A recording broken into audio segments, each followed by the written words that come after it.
Dolar hari ini 17.500 teman-teman, ya kan? Nah, kalau APBN kita bedah, kita akan menemukan sesuatu yang menarik. Pendapatan negara kita ternyata meningkat 10,5%. Kalau dalam angka, kita meningkat 574,9 triliun, which is besar. Ini angka yang besar. Q1 kita pendapatan negara meningkat 10,5%.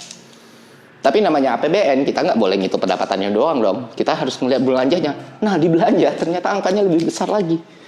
Angkanya ada 31,4%. Menaik daripada Q sebelumnya. Jadi, kita, negara ini, pemerintah belanja di APBN itu 815 triliun. Dan kenaikannya, kayak yang pernah kita bahas di kemarin, porsinya di PDB atau GDP, itu 21,8%.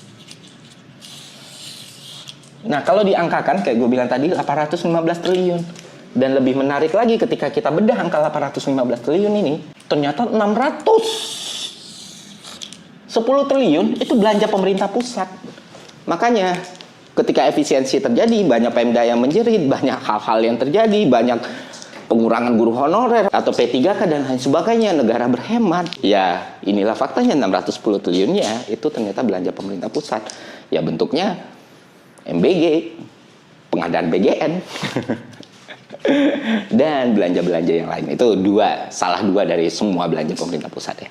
Nah, yang menarik adalah ketika kita membahas soal energi atau subsidi. Tapi sebelum itu, kita harus lihat.